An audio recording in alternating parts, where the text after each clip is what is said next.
And they're constantly chasing that. So they will suggest polyamory. They will suggest polyamory. Hey, maybe we should have an open relationship, because what they really want, they are addicted to that NRE, to that new relationship energy. They are so addicted to it that they want to just have multiple partners forever now, because they can never be fulfilled.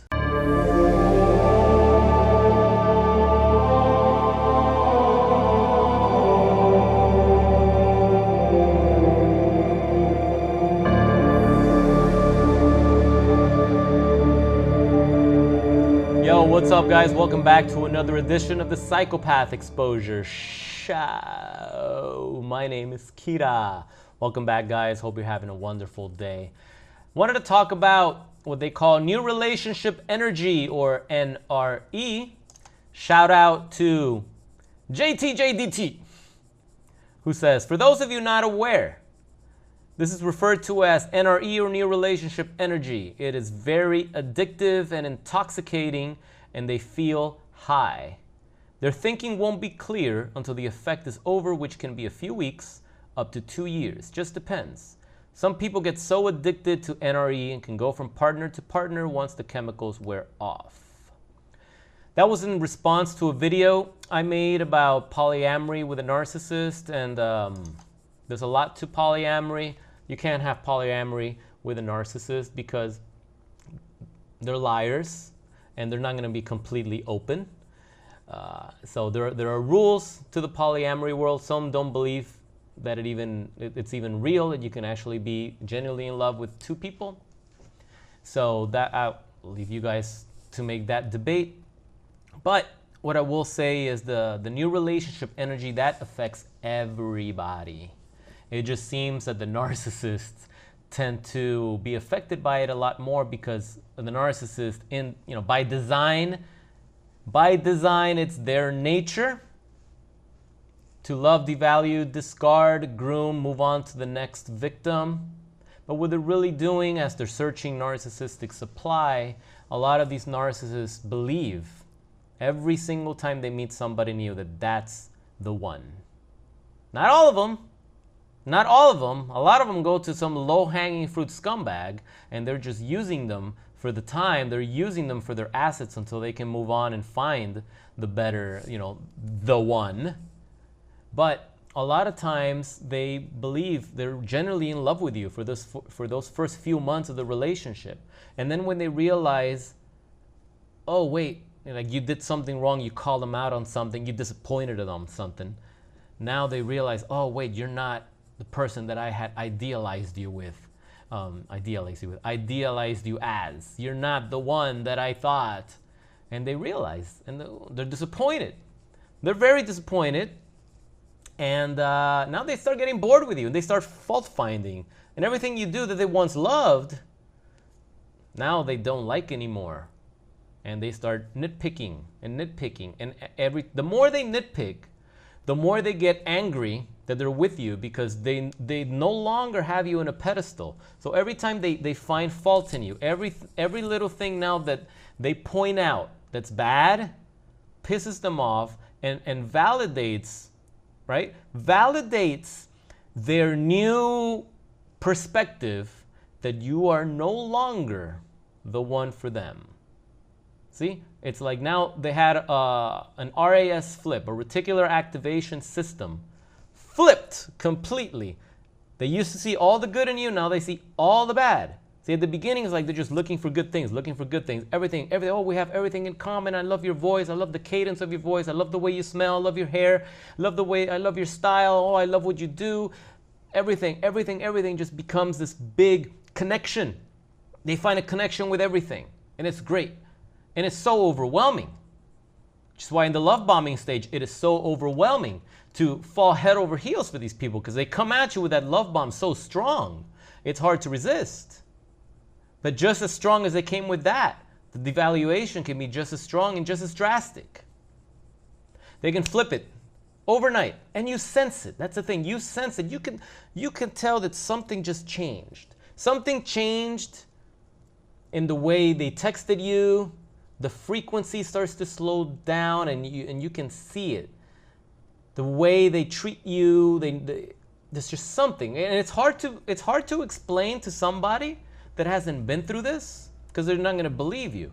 But if you've been through this, you know exactly what I'm talking about. You can feel, you can sense when something starts to feel a little bit off, and so you kind of like, you double down. You want to make sure that it goes back to the way it was, and the more you do that, it's like quicksand. The whole relationship starts to tank faster and faster and faster. So when the narcissist goes and monkey branches to someone else, or they start grooming somebody else, they're chasing that new relationship energy that they felt with you. Some call it limerence.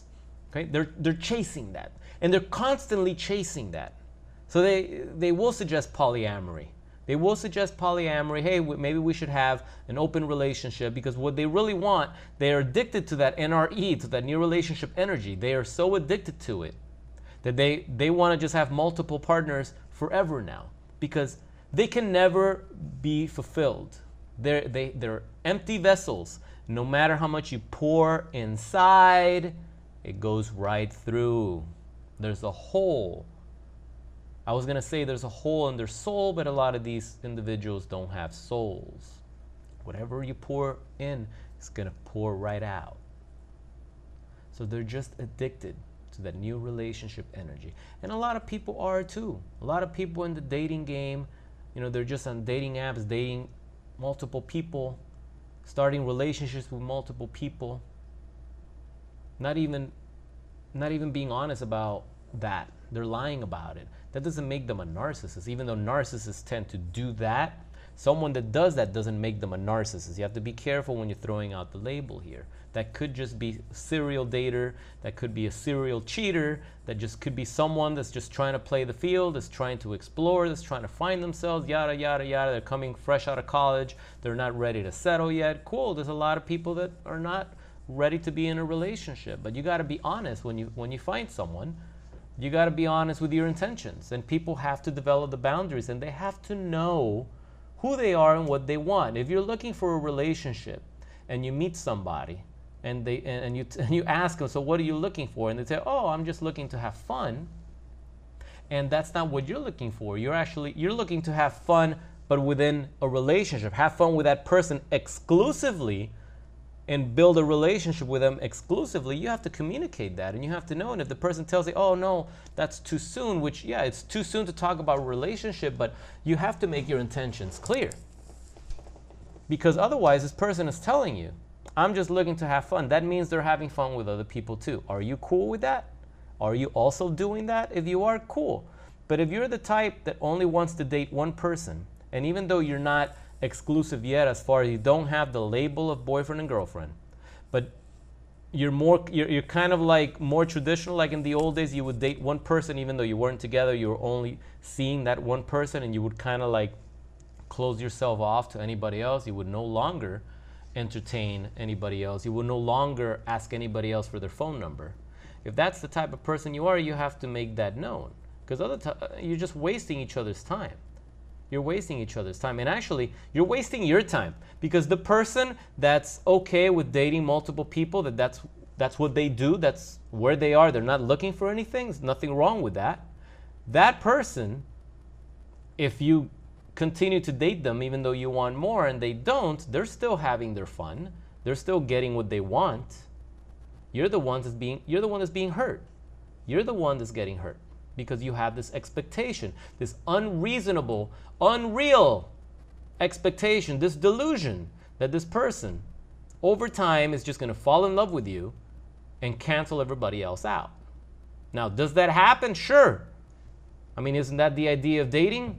You date, you finally like someone the most, you gravitate towards them, and you realize, hey, what am I doing with all these other people when this is the one I want to be with? This is the one that I look forward to seeing. This is the one that I block out my Fridays and Saturday nights for. Everybody else, I'm dating them on a Tuesday or a Wednesday, but the one I really want to be with is the one that I pick up Friday night, and we end up spending the whole weekend together. That's the point of dating. That's the person you like. But some people just want to date one person exclusive regardless of whether they're in an exclusive relationship or not. And then they get burned. You get burned.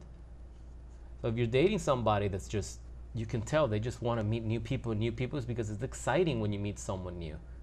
It's exciting, that energy, that limerence. You're talking to someone and you're going on a date and you're connecting, you're vibing. I hate that word. It's an intoxicating feeling. And some people get lost in that feeling.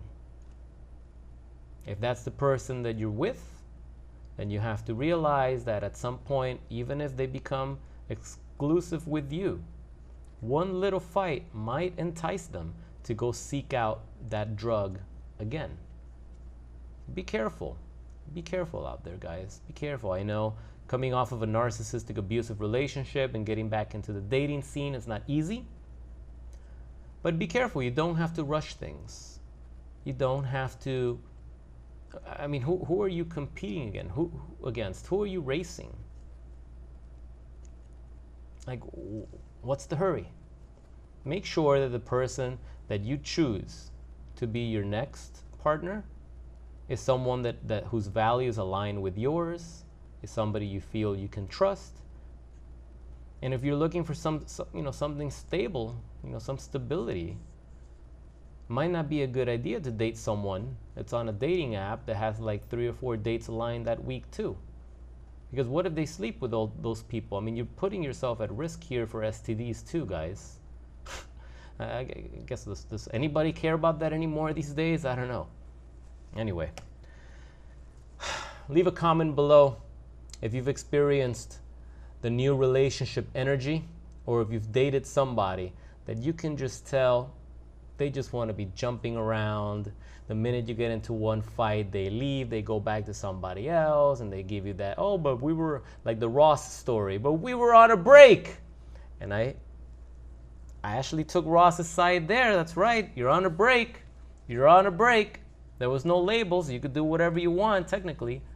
But when you're really in love with somebody and you go on a break for 1 week and you're already knocking boots to somebody else, that love is it's kind of debatable, Are you guys on Rachel's side or on Ross's side? Sound off in the comments below. This would be quite an interesting debate. I'd love to hear your thoughts. For now, I will wrap up this video. My name is Kira. This is still Psychopath Exposure. See you guys in the next video. Have a great rest of your day, guys. Peace.